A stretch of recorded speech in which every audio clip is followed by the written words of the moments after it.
stopping me. Got bands on bands on bands, I'ma run it up, it ain't no stopping me. I done ran up all these bands up in hand that made like 5 bands a day. I was broke, came up with a plan, now I'm the man, that ain't no stopping me. I done ran up all these bands up in hand that made like 5 bands a day. I was broke, came up with a plan, now I'm the man, that ain't no stopping me. It ain't no stopping me. Got bands on bands on bands, I'ma run it up, it ain't no stopping me. I was broke, came up with a plan, now I'm the man, it ain't no stopping me. Got bands on bands on bands, I'ma run it up, it ain't no stopping me. I done ran up all these bands up in hand. Boom! Okay, we're here. All right, let's chop it up. We got a lot to talk about tonight. This situation with Daniel Penny and Jordan Neely is taking over the internet. I see a lot of lies being told about this situation, a lot of false narratives being spread. I've been going back and forth with these Twitter trolls all day. I posted some of the content from my Twitter, and if y'all aren't following me on Twitter, go ahead and follow me. Shout out Fried Time Media. You can go to Twitter, or formerly known as Twitter. You can go to X, like the young folks say. Go check me out on X at Fried Time Media on X. So I'm battling these folks, spreading these false narratives on X, and I thought, you know what, let me go ahead, because I wanted to talk about something else tonight, but let me go ahead and just debunk these folks in real time. Let me go ahead and speak on this instead of doing a whole lot of Twitter fingers. Let's just go ahead and speak on this and give people an opportunity. If anyone disagrees with anything that I'm saying, I'll give y'all an opportunity to, ask me questions and voice your opinions right here on the platform. So anyone out there on X, this is your opportunity to join the live and get active. Okay. Now, there's a few things I wanted to address. The title to the video is Debunking the Daniel Penny Lies. So this is how we're going to start it off. First of all, I'm seeing a lot of people run with this narrative that it was unanimously decided that Daniel Penny did nothing wrong. I'm seeing this repetitive theme. There's some talking points that I'm seeing repeating. So these are the talking points that I want to address. This narrative that Daniel Penny did nothing wrong because he was acquitted, that means he did nothing wrong. We got to correct that. Just because he was acquitted, that does not mean Daniel Penny did nothing wrong. Okay? The jury, who heard all the facts of the case, was split. They were split on the primary charge of manslaughter. Let's be real clear about this. The jury was unable to reach a decision on the primary charge of manslaughter. Don't believe me? Let's start with an article.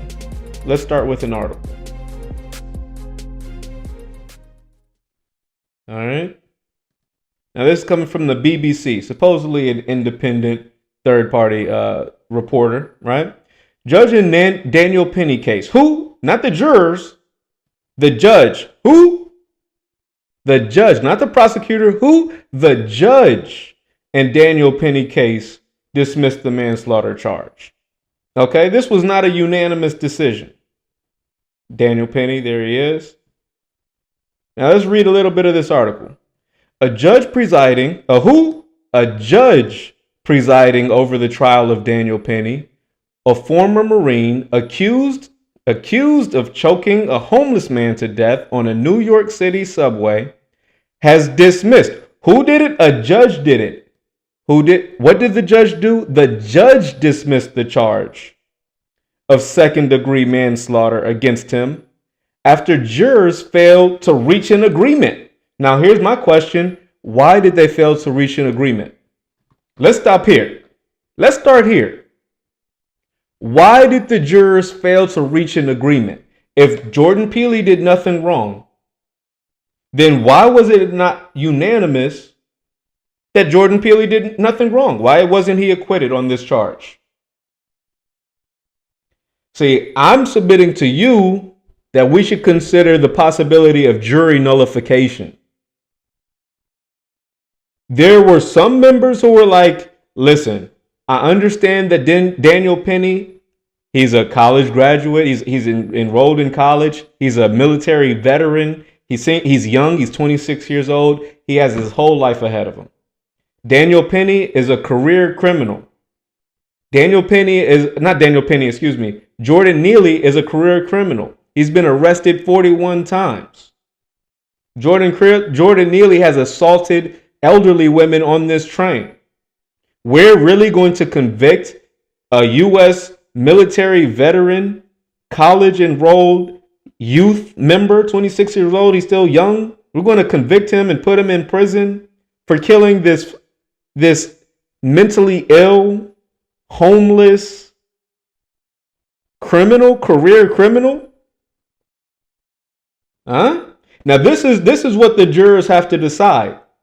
So I want to give. I'm extending an olive branch to the juror members. I'm not judging the jury members for coming up with this acquittal. I'm not saying, oh, those jury members, they're all just white supremacists and they're just covering up for Daniel Penny because he's white. That's not my argument here. That is not what I'm saying. Okay, let's be clear about this. I'm not saying that the jury members are just all racist people who just wanted to see Jordan Neely killed. That's not what I'm saying. But I'm saying the reason they were unable to reach an agreement is because he did something wrong. Let's be real. He did something wrong.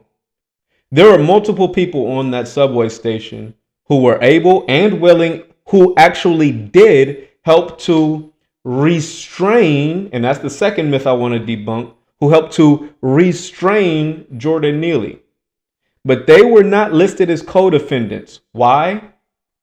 Because Daniel Penny was the one who strangled Jordan Neely. See, people online, people who are running with this narrative of, oh, Daniel Penny was just restraining Jordan Neely and Jordan Neely just died of his own volition, his own accord. No, that's not what happened. Daniel Penny strangled Jordan Neely to death. There were other non-deadly force measures that could have been used to restrain Jordan Neely. There were other options. Especially, they said, and we're going to read a little bit more of this article, but to strangle the man for 6 minutes, once you've got the man on the ground, you have multiple men on the train who are helping to detain and restrain Jordan Neely. The chokehold, the strangulation is unnecessary. The strangulation is uncalled for. See, you have the ability to hold his arms, hold his legs. They said 2 other people helped Daniel Penny, which means this is now a 3-on-1 situation. To hold that man in his chokehold for 6 minutes, that's excessive. Okay, that's excessive. But again, what is a jury member to do? What is a jury member to do? Yes, he killed Jordan Neely. The strangulation may have been excessive. But are we going to punish Jordan Neely, a U.S. veteran who was legitimately trying to help people on the train, who was legitimately trying to help passengers who were scared? Passengers on the train were scared. They were being threatened. Are we going to punish Jordan Neely, or are we going to punish? I get these names mixed up, but are we going to punish Daniel Penny for actually trying to help the innocent civilians? This is the dilemma that the jury members are in. I think that some people who, I don't know who all was on this jury, but I think because they failed to reach an agreement, I surmise that some people looked at the situation and said, listen, the strangulation was excessive. He could have helped, and I understand he was trying to help He was trying to help the innocent people on the train. I understand that. But some people on the jury said the strangulation was too much. He had assistance from the other guys on the train. They were able to detain him. They were able to restrain him without the strangulation. The strangulation was too much. Whereas some other folks on the jury were like, well, hey, even if the strangulation was too much, I'm not willing to send this U.S. veteran, this young man, to prison for killing a career criminal. So this is the dichotomy that the jury members are facing. And this dichotomy is the reason the jury members failed to reach an agreement. All right. Now, your New York jury members still had one less severe charge of criminally negligent homicide. On that charge, we now know this article was written days ago, but we now know the less severe charge of criminal negligence was dismissed. On the fourth day of deliberations, 12 jurors sent 2 notes saying they were unable to come to a unanimous vote on the first count, which would be required for a conviction. So this is why the judge tossed this out, because they were instructed originally you have to have a unanimous vote in order to convict on the first case, and you cannot consider the second charge, the criminal negligence, until the manslaughter charge has been decided upon. So that's why the judge said, okay, if you're unable to reach a unanimous vote on the first count, I'm going to dismiss it and allow you all to make a decision on the criminal negligence, which was later found unanimously dismissed by the jury members. All right. Now, the judge sent them back to try again, and they later, as we know, made a decision, prompting prosecutors to ask the judge to dismiss the manslaughter count. All right. Mr. Penny faced 2 charges, blah, blah, blah, blah, blah. There's one more thing here I want to explain, and that is the difference between the 2 charges. I think that's further down in the article. So I'm going to do a little skipping for you guys. Play some wait music for you. All right. And they're getting into what he was doing as okay, I'm looking at a different article. I've been looking at a few articles here. But, okay, my main point here is the jury members did not agree that Daniel Penny did nothing wrong. The jury members were unable to reach unanimous decision. Okay? So that implies that some members of that jury found some wrongdoing on behalf of Daniel Penny. That's number one. That's the first thing I wanted to speak on. This was not a situation where everyone was just like, oh, Daniel Penny clearly did nothing wrong and these charges should have never been brought. No, these charges were rightfully brought. The jury members had a tough task of deciding this case. And truth be told, I'm not mad at the decision that they made. They decided to acquit Daniel Penny. Fine. I'm not mad at that. Truth be told, and we're getting into the second thing that I want to debunk here. Truth be told, most black people are not mad at the decision in this Daniel Penny case, in this Jordan Neely case. Most black people, are not mad, and most black people are not rushing out to defend Jordan Neely. Jordan Neely has been arrested for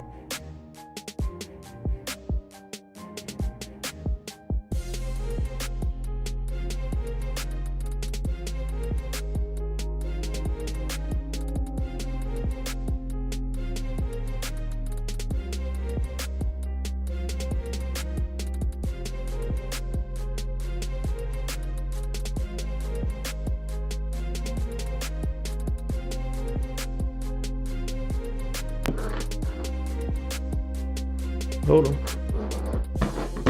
on. Testing. We're back? Are we back? Testing. Okay, we're back. Sorry about that, guys. I had some technical.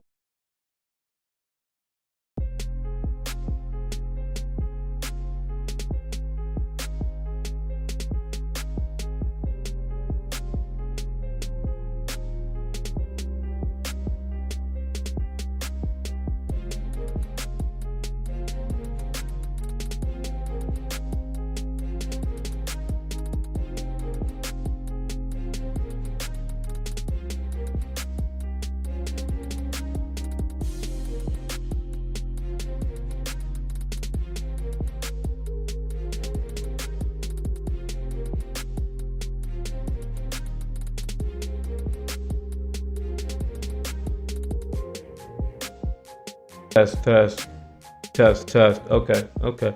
Something's going on with our mic today. Sorry about that, guys. Uh-oh, should be back. Okay, good. So what I want to say here is the second thing. Sorry about that, having some technical difficulties. The second point that I want to contest and debunk is the idea that black people are rushing to defend Jordan Neely. Listen, I myself, and truth be told, the majority of black people are not rushing to defend Jordan Neely. Jordan Neely was a loser. Jordan Neely was mentally ill. Sorry about that, but it's not our problem. He was mentally ill. He was homeless. He was destitute. He was a career criminal. The man was arrested 42 times. The man has a history of punching elderly women in the face, breaking their noses, breaking elderly women's orbital bones. Most black people, myself included, are not rushing to defend Jordan Neely. That's the second point that I want to go ahead and debunk. Black people are not out here rushing to defend Jordan Neely. The man was a loser. The man was a career criminal. All right? People are not rushing to defend Jordan Neely. We see this clip, and I want to play a video for you guys, a quick short. We see this clip going viral of the Black Lives Matter activist calling for black vigilantes. I want to debunk this. Y'all check this out.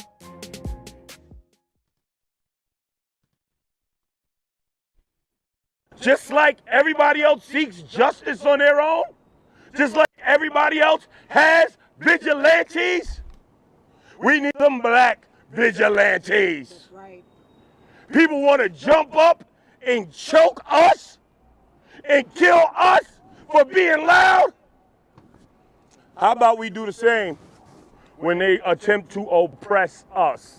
Just like Okay, so we see this clip of this Black Lives Matter activist going viral where he's calling for black vigilantes to get active when they attempt to oppress us. That is so cringe when I hear somebody say, oh, they're oppressing us. Oh, it's so cringe.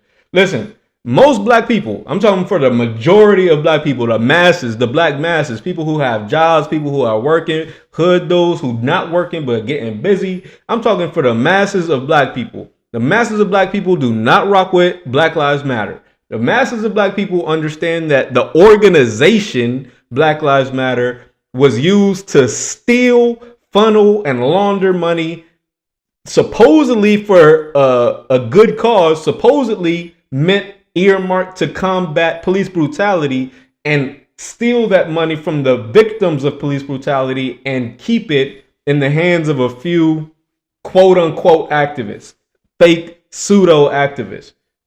The masses of black people are not rocking with Black Lives Matter. And if you didn't know, now you know.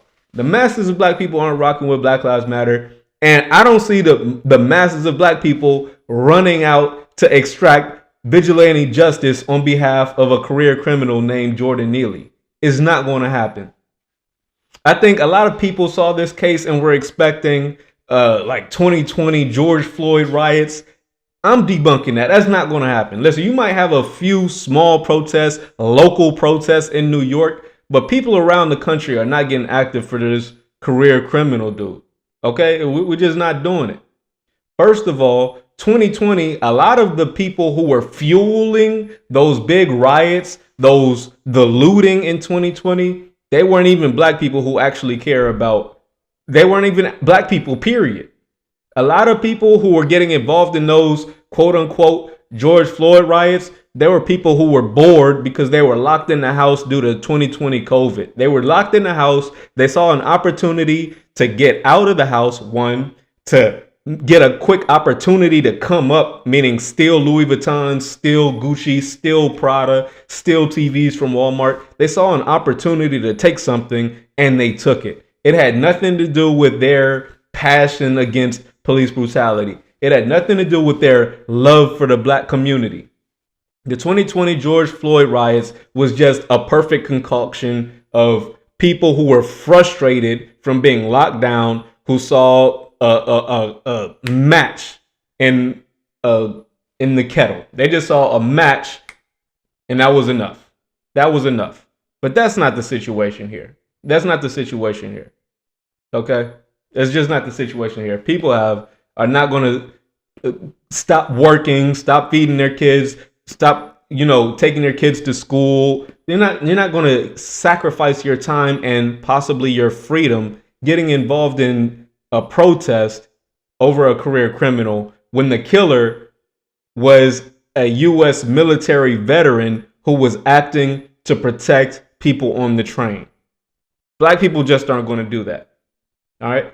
But with that said, the reason a lot of black people, myself included, feel like we have to speak on this topic is because you have a phenomenon of our cousins defending killers. And let me explain that. You see how I just went on a 5-minute rant dissing Jordan Neely? You see I had no problem, no hesitation calling a career criminal, a loser, somebody who doesn't deserve us protesting for them. Black people are usually pretty fair people. We're able to acknowledge when one of our own are not doing right, when one of our own are suffering from mental illness. We're able to acknowledge that. But some of the folks on the other side of the game seem incapable of understanding that strangling somebody for 6 minutes is not the same as restraining them. Okay, and I'm not just referring to Jordan Penny when I say that. We see this phenomenon where there's folks who defended the cops that killed George Floyd. Do you remember that? Candace Owens made a whole documentary about, the man had drugs in his system. So don't believe your eyes. Don't believe the videotapes. Don't believe the coroners who did the autopsies. Don't believe the city medical examiners who said that these people, George Floyd, Jordan Neely, don't believe the ample evidence that these people died of strangulation. We're to believe that these people died because they had drugs in their system. Okay. Listen. There's a situation where every time we see these folks get killed on camera or in public, and we say, hey, excessive force, we're not saying that force was unnecessary. We're saying excessive force. Strangulation, 8 minutes on video in the case of George Floyd, is excessive. 6 minutes of strangulation in the case of Daniel Penny. That's excessive. When you have 2 other people, 3 grown men, you're unable to restrain him without strangling him. When people rightfully point out that these are excessive uses of force, some folks on the other side of the game seem content in arguing or debating on behalf of killers. Now notice, I have no problem dissing Jordan Neely. Jordan Neely, he's a dead man, but he was a career criminal. He was not a good guy. He's not somebody that I'm rushing to uphold or rushing to call a hero. I'm not calling George Floyd a hero. I'm not calling Jordan Neely a hero. But I'm not calling Derek Chauvin a hero either. Derek Chauvin is a killer. Whether he's in jail, as he is now, or he's released, like Daniel Penny, either way, the man is a killer. He committed extrajudicial killing.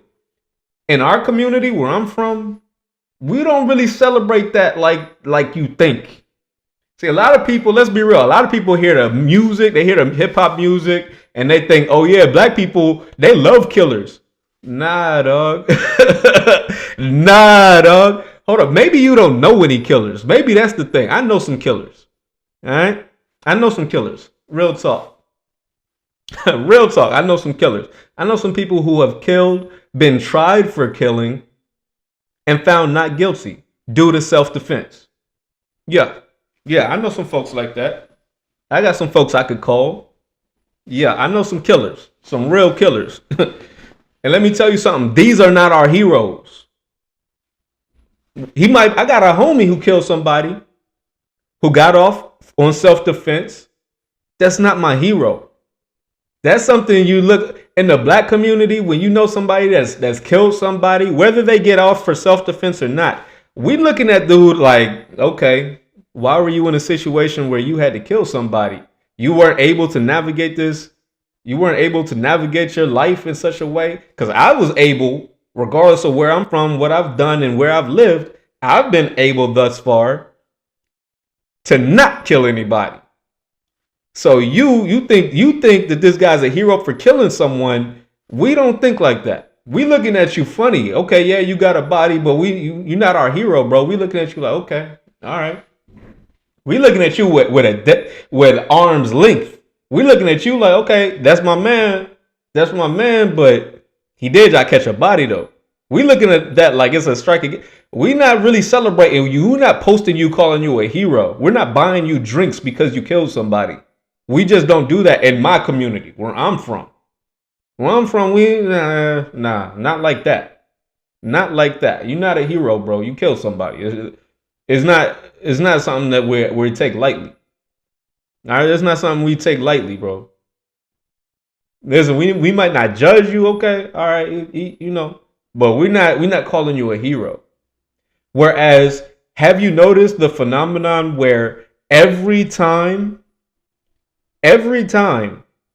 a white person kills a black person on camera, there are people calling the killer a hero?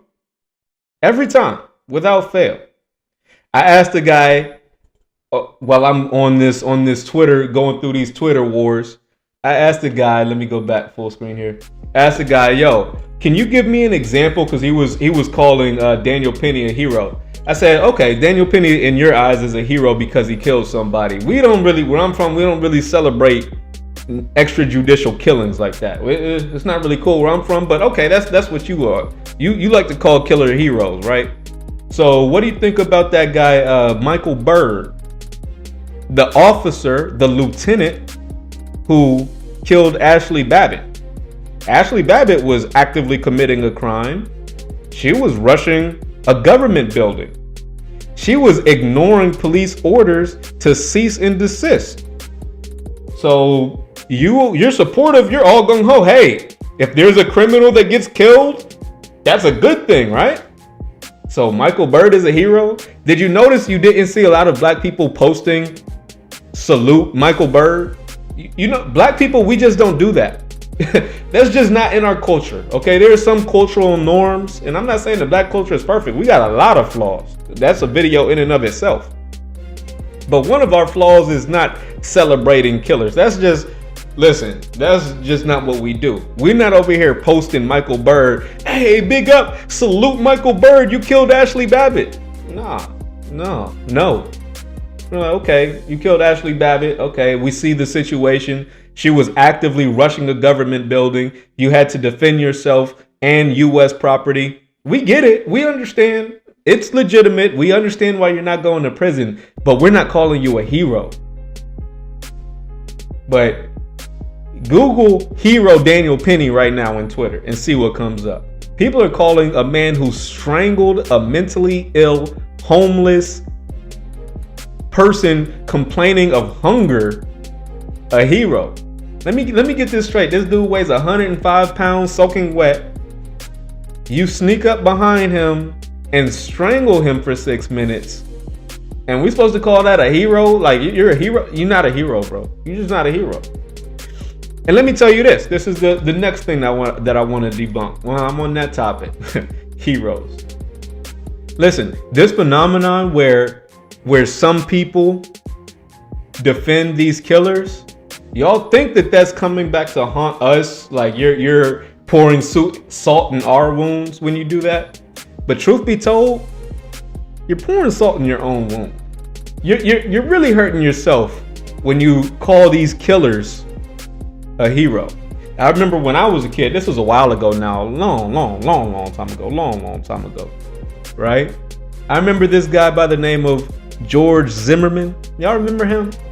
When I was a kid, there was this guy named George Zimmerman who called the police and told the police, hey, I see this black kid walking in my neighborhood. What should I do? The police said, well, is he committing a crime? George Zimmerman said, no, he's just walking down the street.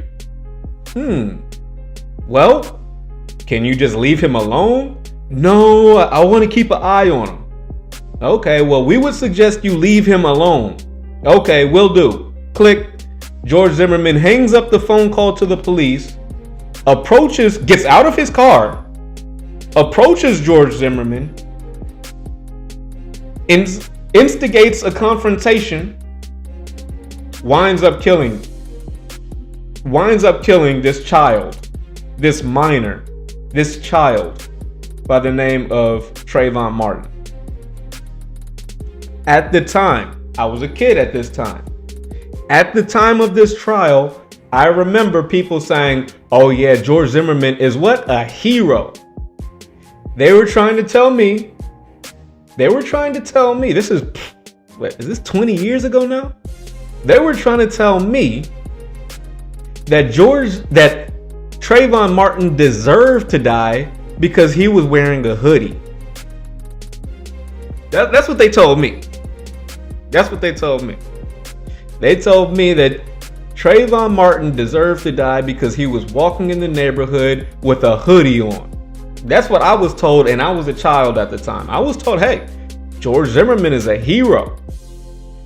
This is what I want to debunk. Okay?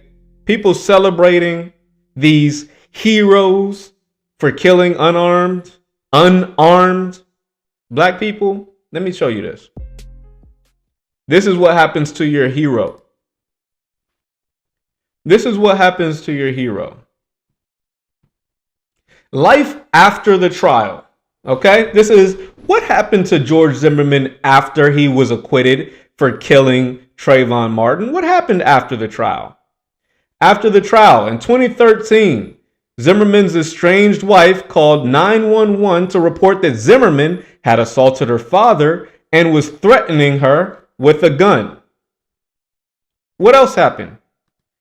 Zimmerman was not charged over the incident. So, hey, he already beat a murder. He's waving guns at people, assaulting fathers. We're not going to file any charges. Zimmerman, he's a hero. What else happened?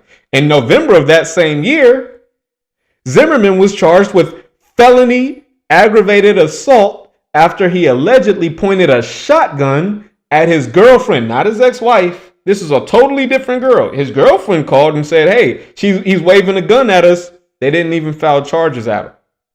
Then his girlfriend, another woman, says he allegedly pointed a shotgun at this woman during a domestic violence incident. The case was later dropped. So within a 2-year span, what's happened? He's killed a child.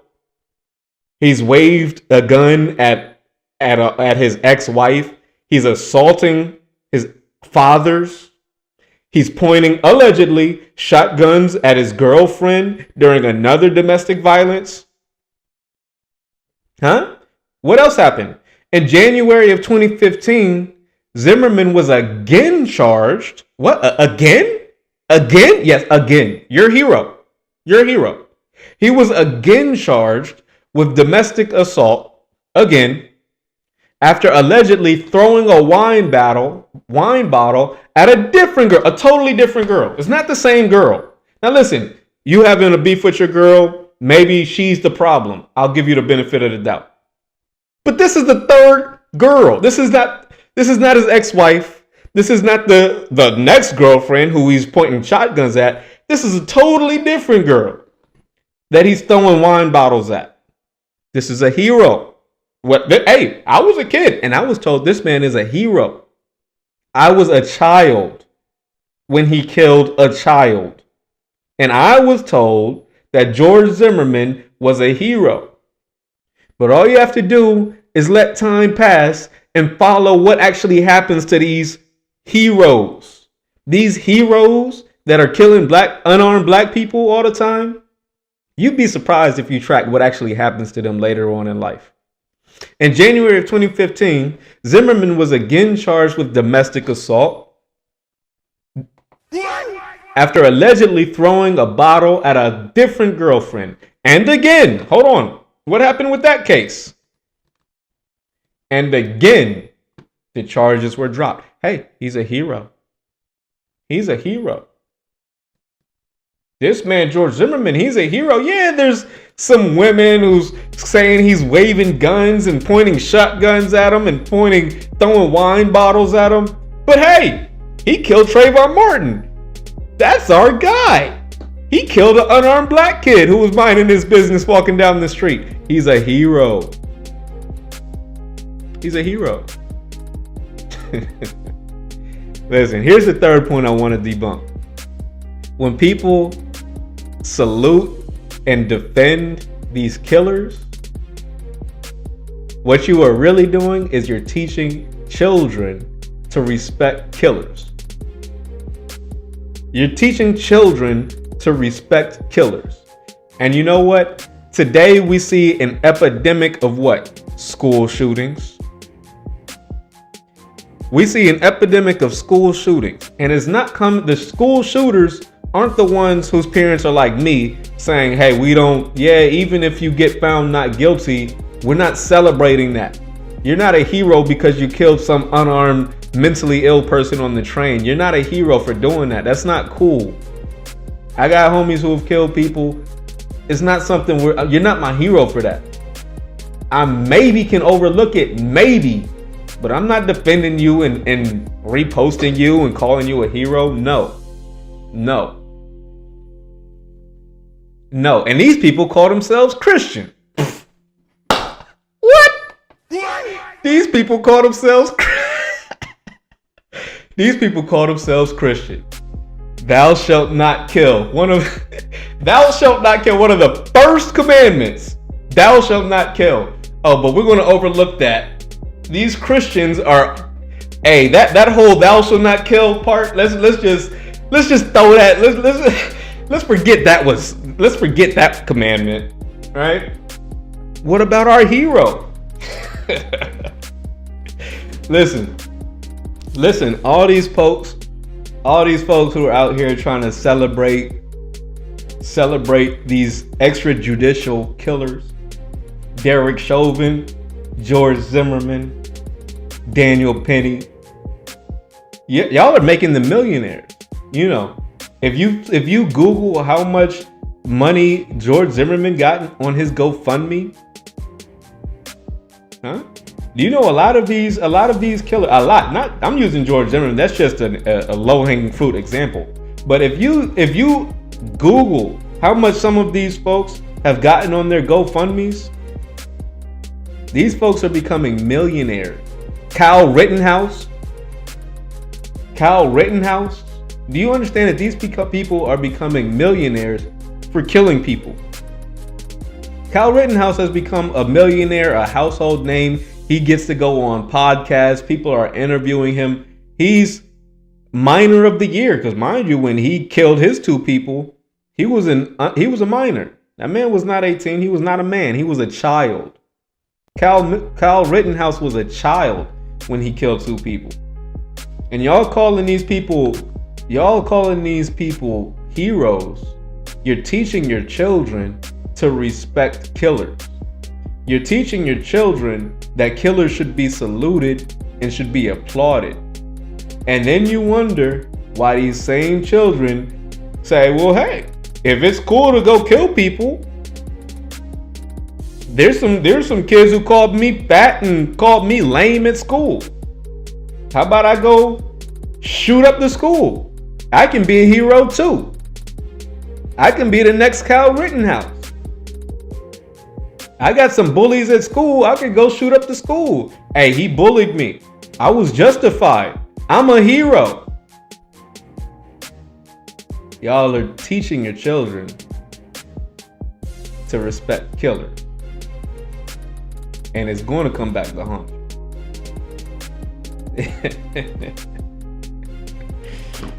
Oh, man. Sometimes you gotta laugh, man. Sometimes you gotta laugh. Everything is called karma. Everything what goes around comes around. It's the principle of sowing and reaping. You're putting these seeds in the ground. You're putting these seeds into the youth. Hey, Daniel Penny's a hero. Did you see what he did? He killed that man in front of all of those people. He killed the man in front of all those people, and he was acquitted of murder. He's a hero. And what does a child looking up at his dad say when he hears that? Oh, really? So if I can kill someone and I don't go to jail for it, then I'm a hero. But what if he did go to jail? Oh, well, it's too late then, son. Listen, these are just a few things that I had to discuss, man. I had to debunk these. I had to debunk that. We debunking lies tonight, man. Because a lot of folks, they think that, and let me say this. Let me say this. A lot of folks think that black people are defending. Like I see people say, why are you defending Jordan Neely? Why are you defending George Floyd? George Floyd had drugs in his system. Jordan Neely was assaulting those people and making them scared on the train. Why are you defending them? Listen, I'm not defending the people who have died. That's the difference. That's where you're getting things mixed up at. I'm not saying George Floyd was a good guy. George Floyd is not my hero. And neither is Derek Chauvin. Me dissing Derek Chauvin has nothing to do with George Floyd. Me dissing Daniel Penny has nothing to do with Jordan Neely. Me dissing George Zimmerman has nothing to do with Trayvon Martin. I'm dissing the actions of the person who survived because y'all are calling these people heroes, and they're not. They're not. These are killers. These are people who took somebody's son off the planet unnecessarily. These are people who made mothers cry. And y'all are calling these homicidal y'all are calling these homicidal Neanderthals heroes. Whereas for some reason, everyone else is able to survive around folks like George Floyd. Everyone else is able to survive around folks like Jordan Neely. And we're able to survive without killing them. We're able to survive without being killed by them. There's got to be somewhere in the middle. Now, I'm not saying you got to ignore folks like George Floyd and you got to ignore folks like Jordan Neely. I'm not saying you got to ignore them. But I'm saying you don't got to kill them either. All right? Where we got to put that? Huh? I'm not saying you got to ignore them. I'm just saying you don't got to kill them. All right? Can we find some happy medium between these two options? Is there anything we could do? Is there a compromise we could reach somewhere between ignoring them and just killing them all in public?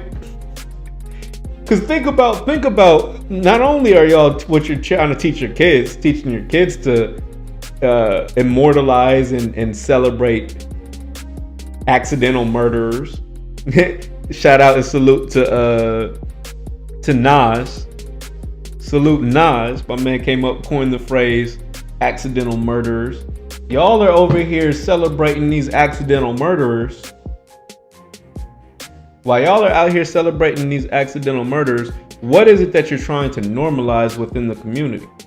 What you're trying to do is have people kill mentally ill people on the subway? You think that should be normal? That's the future that you envision. That's the precedent that you want to set. Anytime we see one of these crazy people on the subway, or why the subway? Hey, you see a crazy person walking down the street. Crazy people be talking to themselves, yelling all the time. I don't know where y'all from. I live in DC. I don't know where y'all from. I'm from Atlanta. I've seen crazy people on the subway, on the bus, walking down the street, There's crazy people in America. Newsflash. What? Yeah, let me be the, in case you didn't know, let me be the one to tell you. There are crazy people in America. And what you're trying to normalize, the precedent that you're trying to set is from now on, anytime a crazy person says something crazy, us normal people are going to kill them. That's the precedent you're going to set? I'm hungry. I'm ready to die. Give me some food. I'm hungry. I don't care. I'll go to prison. I'm hungry, man. Give me some food. Your solution isn't, hey, man, I can't help you. Walk away. That's my solution. Hey, I can't help you. Walk away. That's my solution. Your solution is kill him. He said he's hungry and he doesn't care about going to jail and he'll kill. He doesn't care if he gets killed or if he has to kill someone. He just wants some food. He said what? He said he doesn't care if he dies or if he has to kill someone. He just wants some food. I'm threatened. He said he'll kill for some food. We've got to kill him right now. Immediately, post haste. Post haste. That's the society you're trying to normalize. That's what you want us to get into, huh? You want us to just be out here killing people every time a crazy person says something crazy. That's your vision for the future. All right. Okay. Got it. Okay. Hey, that's the right hand signal for it too. Okay. Got it. We're going to kill crazy people anytime a crazy person says something crazy. Gotcha. Yep. Yep. Oh, man. Folks are wild. Like I said, for the most part, black folks aren't out here tripping, man. Black folks, we're not tripping. This is not 2020. You're not going to see major protests for this situation. Jordan Neely was clearly a piece of crap. He was clearly a career criminal. Nobody is losing sleep that Jordan Neely is gone. Black people, hey, it's unfortunate, but it is what it is. We're not shedding tears over Jordan Neely. But what we are doing is checking all of these cousins who try to paint accidental murderers as heroes. Listen, these accidental murderers, George Zimmerman is not a hero. Derek Chauvin, not a hero. Daniel Penny, not a hero. They're not a hero. They're accidental murderers. They were involved in situations where they killed unarmed people. Is that something to make you a hero? I don't know. I don't know. But all right, guys. See, and if I was on here talking about, oh yeah, black people are tripping, we need to support Daniel Penny, everyone would be flooding my timeline. But I got to keep it real on this channel. I'm not celebrating accidental murderers. Nah. If that's what I got to do to get famous to get on, then I'm not going to be famous. I'm not going to get on. My channel's going to stay right where it's at. I'm going to stay small time, but I'm going to stay small time with the truth. And I'm all right with that. Listen, if you made it this far in the video, be sure to hit the thumbs up button to support us in the algorithm. And if you haven't done so already, do me a favor and smash the subscribe button for more content just like this. We talk about a wide range of topics from news, politics, current events. Some issues are controversial like this. Some issues not so controversial. So there's something for everybody. But be sure to subscribe and come on back for more. That being said, I'll see you on the next one. Hey.